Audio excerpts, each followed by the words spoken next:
Boa tarde, amigas e amigos, colegas de grupo de estudo, colegas de classe, que temos a honra de ter como professor, como mestre, Jesus. E como seu auxiliar, seus auxiliares, Emmanuel e Chico Xavier, autores de O Consolador. Porque o próprio Jesus disse, está lá no Evangelho, que mais teria a nos dizer, mas que não pôde, pela dureza dos nossos corações.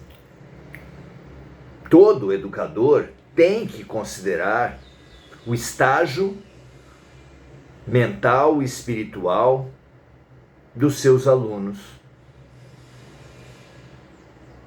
É antipedagógico dar matéria, dar conteúdo acima ou abaixo da capacidade dos alunos. Educadores da Terra frequentemente fazem isso, mas o nosso mestre jamais faria. Então, revestiu uma parte do aprendizado que poderia ser melhor compreendido ao longo do tempo nas parábolas. Esses mecanismos fantásticos que, se nós, numa mesma vida, lermos 20 vezes em diferentes momentos, teremos 20 leituras. E ao longo das vidas também. Mas algumas coisas, alguns conteúdos, ele sequer pôde falar por parábolas. E ele disse que se nós nos mantivéssemos nas suas palavras, na sua mensagem, na sua orientação, no seu exemplo, ele rogaria ao Pai e Deus enviaria à Terra um novo Consolador, que ficaria conosco para sempre, que falaria tudo que ele não pôde falar.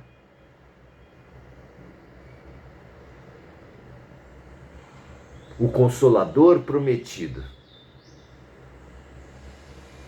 E qualquer pessoa se intrigaria com essa passagem, porque se Jesus não pôde falar, qual seria o outro Consolador que poderia falar tudo?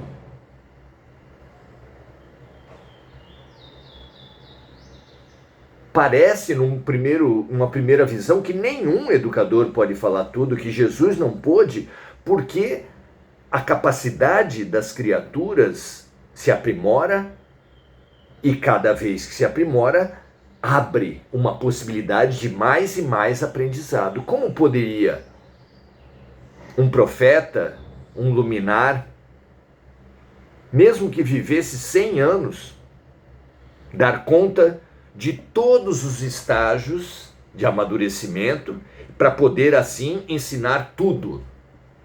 Impossível, não é? Não. Se esse Consolador prometido tivesse entre suas características a mediunidade,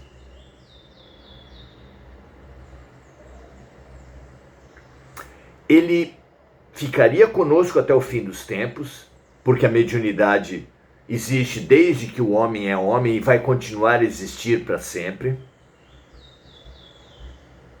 E sim, existindo para sempre, pode nos contar tudo, porque ela franqueia, é mecanismo para educadores dos mais elevados, dos mais diversos gabaritos, até os mais elevados, ficarem com a humanidade para sempre e, portanto, a cada momento atender aos ensinamentos possíveis.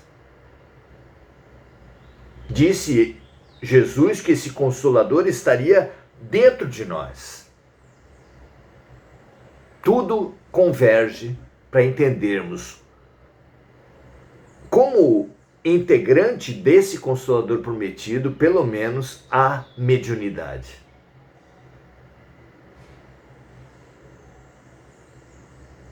Não é à toa que se pode atribuir entre as doutrinas espiritualistas o papel desse Consolador prometido. Exatamente porque o espírito é eterno, exatamente porque a comunicabilidade entre espíritos encarnados é eterna, especialmente porque a mediunidade é eterna. Dom da alma que é. Não foi à toa que Emmanuel escolheu responder 411 perguntas e respostas, abarcando todo o conhecimento humano nos campos da ciência, filosofia e religião, num livro chamado O Consolador. Já estudamos dezenas de perguntas, algumas dezenas referentes à ciência, algumas dezenas referentes à filosofia, e estamos nas dezenas finais de perguntas referentes à religião. Hoje foi feita uma pergunta, estudaremos uma pergunta levada a Emmanuel que abarca, que nos propõe uma visão de toda a evolução humana. Há muito tempo, aqueles que pretendem falar da evolução humana sugerem, indicam, nos fazem pensar que a evolução vai do mal ao bem, que as criaturas nascem más e vão terminar puras e angélicas. É uma visão simplista, e o simplismo na filosofia recebe o nome de maniqueísmo. O maniqueísmo é exatamente dividir a realidade entre boa e má, luz e sombra. Exatamente essa visão que permeia a nossa perspectiva de evolução, de aprendizado. Mas não tem lógica nenhuma o maniqueísmo, além de ser uma simplificação absurda. Como poderíamos ter nascido maus se Jesus falou que conhece uma árvore pelos seus frutos? E como é que seria possível que uma árvore luminosa, perfeitamente amorosa, como Deus, gerasse frutos maus? Completamente impossível.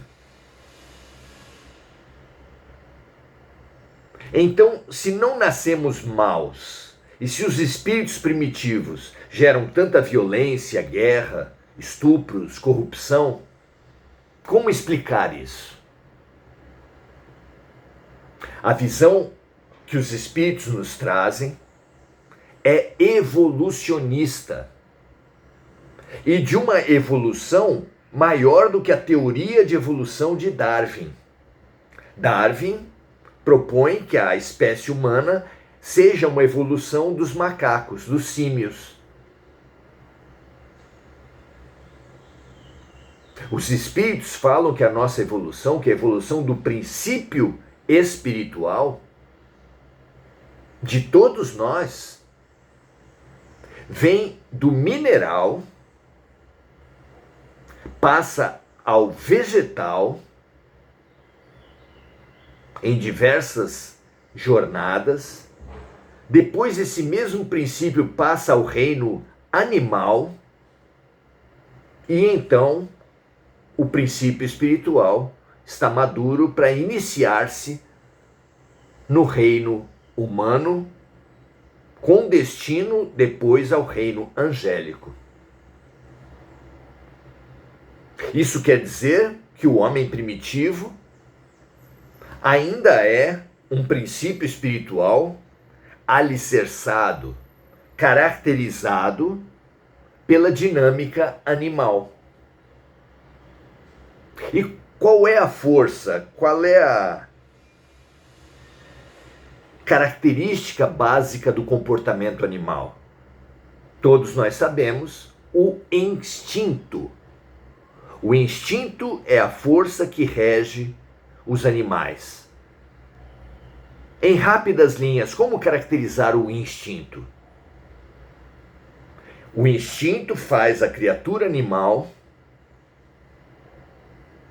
olhar permanentemente para tudo que acontece à sua volta e reagir de acordo com uma classificação. A criatura regida pelo instinto, os animais, classificam os fatos que acontecem à sua volta, os fatos com os quais a criatura se depara, entre os que o protegem e entre os fatos que o ameaçam, aderindo aos fatos que protegem e atacando ou fugindo dos fatos que o ameaçam. Fatos e seres. É assim, basicamente, que age o instinto. O instinto faz a criatura colocar no centro da vida ela mesma e tudo classificar, e tudo agir e tudo reagir em defesa da sua preservação, da sua conservação. É a lei de conservação, é o instinto de conservação. E aí eu lhes pergunto, isso é bom ou mal?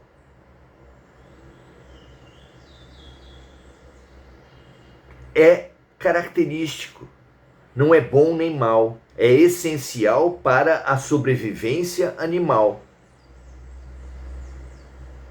Se não houvesse essa força, as decisões de um animal seriam ruins. Já no ser humano, sem o medo instintivo, o medo objetivo, nós não podemos atravessar uma rua, não podemos tomar decisões frente às situações de violência, de ameaça.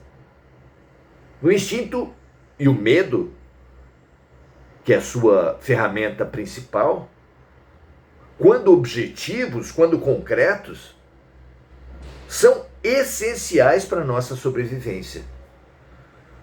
Tanto é assim que uma criança, um bebê ou um louco são grande ameaça a si e aos outros por não discernirem as situações ameaçadoras, por não sentirem medo de nada. O medo e o instinto são fundamentais, especialmente aos animais, e quando transportado aos seres humanos, ainda são importantes. Passam a ser ruins, o medo passa a ser ruim, quando ele se subjetiva, quando já não há nada ameaçador e ele continua dominando a criatura. É o pânico, onde a criatura tem medo de tudo e de todos, sem motivo algum. Externo. O medo se internalizou. Pois essa força tremenda no animal, no comportamento animal, diretora do comportamento animal, quando a criatura passa ao reino hominal, passa do animal ao ser humano, esse instinto que coloca a pessoa como centro de tudo, que faz atacar ou fugir, ela, com uma pequena evolução, continua regendo o comportamento do ser humano primitivo, porque a evolução não dá saltos. E o que era instinto se torna egoísmo. Analise de uma outra forma. Uma das primeiras fases de desenvolvimento do ser humano na encarnação, uma das primeiras fases infantis, ainda bebês, nós somos o que comumente se caracteriza como o reinado infantil, onde o bebê nada pensa do outro, nada pensa exceto o que lhe agrada e o que lhe desagrada. Classifica tudo pelo que lhe agrada e o que lhe desagrada, interage alegre com o que a agrada e chora desesperado com o que desagrada a criança, o bebê. em tudo parecido com o instinto animal. E as crianças mais velhas, os adolescentes, os jovens, os adultos, os idosos, não é porque cresceram no corpo que amadureceram e abandonaram a matriz instintiva. Como se vê todos os dias nas ruas, nos debates nas redes sociais, nas polarizações políticas, religiosas. A visão maniqueísta, a visão de bem e de mal, do que me ameaça e do que me apoia, aderindo totalmente ao que me apoia e atacando ou fugindo do que me ameaça, continua sendo característica desta humanidade. Por quê? Porque somos uma humanidade primitiva. E a humanidade primitiva tem como característica, e só poderia ter, o instinto que ela herdou do reino animal. Vamos à pergunta de hoje? Essa nova visão de evolução, que não tem luz e sombra, que não tem mal e bem, tem apenas características, como a psicologia também caracteriza as fases de desenvolvimento humano, as fases de desenvolvimento infantil, nenhuma delas sendo má, mas cada uma sendo própria do seu momento e apresentando demandas características. Também na evolução espiritual não há fase onde sejamos maus ou bons, há fases onde somos mais primitivos, mais instintivos, mais dominados pelo medo, e um processo de evolução conforme o amadurecimento da criatura. Vamos à pergunta então. Pergunta número 348. Onde está a causa da indiferença dos homens pela fraternidade sincera? Está claro que se nós partimos do instinto, o nosso destino existencial é o amor, como Jesus revelou, que Deus é amor, que o mandamento maior é amar a Deus sobre todas as coisas e amar o próximo como a nós mesmos. Então, qual a causa da indiferença das criaturas pela fraternidade sincera? Como explicar isso? Se esse é o nosso destino, por que estamos tão distantes do destino? E continua a pergunta. Observando-se que há geralmente em todos grande entusiasmo pela hegemonia material de seus grupos, suas cidades, seus clubes, suas agremiações, onde se verifique a evidência pessoal, a exaltação do ego. Por que o comportamento humano da nossa terra, da nossa humanidade, se caracteriza por essa indiferença frente à fraternidade e esse entusiasmo pelo ego individual, pelo ego expandido das nossas agremiações, pela exaltação de si? A resposta de Emmanuel vem assim: é que as criaturas, de um modo geral, ainda têm muito da tribo, encontrando-se encarceradas nos instintos propriamente humanos, na luta das posições e das aquisições, dentro de um egoísmo quase feroz. Vejam, meus amigos, como a resposta de Emmanuel embasa, alicerça, corrobora, ratifica, confirma a visão dos outros espíritos que falam dessa evolução do átomo ao arcanjo, do reino mineral ao vegetal, ao animal, ao hominal e ao angélico. Veja se não é isso.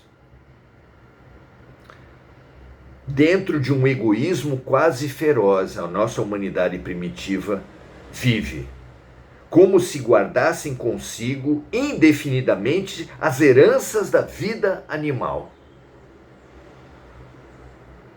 Todavia, é preciso recordar que após a eclosão desses entusiasmos, há sempre o gosto amargo da inutilidade no íntimo dos espíritos desiludidos da precária hegemonia do mundo, das precárias vitórias do ego, do eu e do meu.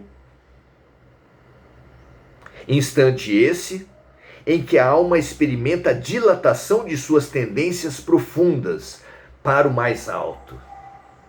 Então há um momento em que o eu e o meu se esgota, se mostra insuficiente, se mostra amargo, se mostra estreito demais.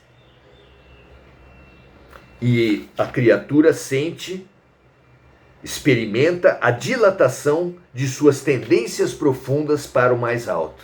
Algo dentro de nós nos chama a uma alegria e a um prazer maiores do que os prazeres da carne, do que os prazeres das vitórias do ego. Nessa hora, diz Emmanuel, a fraternidade conquista uma nova expressão no íntimo da criatura, a fim de que o espírito possa alçar o grande voo para os mais gloriosos destinos. O nosso mais glorioso destino, como revelou Jesus, é o amor. E a nossa evolução vai ser impulsionada por uma insatisfação, por um sentimento de insuficiência frente aos prazeres e às vitórias do mundo. Essa insuficiência, essa frustração, é magnificamente expressa por Machado de Assis, na sua frase emblemática: ao vencedor, as batatas. O que se pode interpretar com ao vencedor as batatas? Que essas vitórias do mundo são insignificantes. Que esses que forem vitoriosos pelo dinheiro, pelo poder político, pela fama, pela beleza física, não têm nada, não ganham nada. Para esses vencedores, as batatas. Melhor ainda, disse Jesus quando proclamou: o meu reino não é deste mundo. Nós mesmos nos sentimos muitas vezes estranhos no ninho, não é? Milton Nascimento disse: minha casa não é minha, nem é meu esse lugar.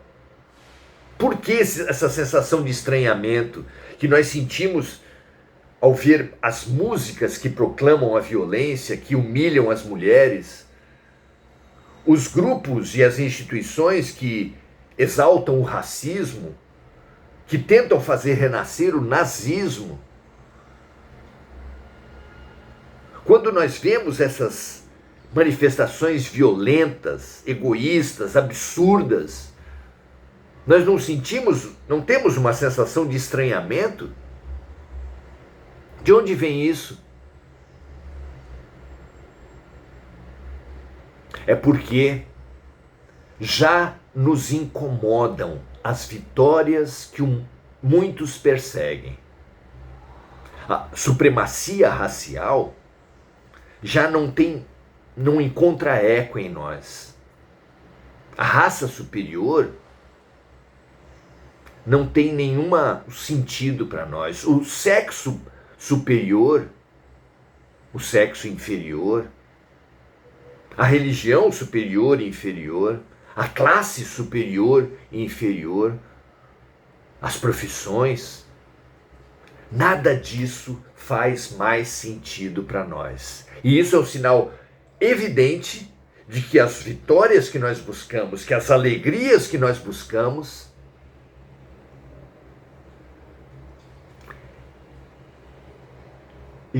precisam ser sublimadas precisam ser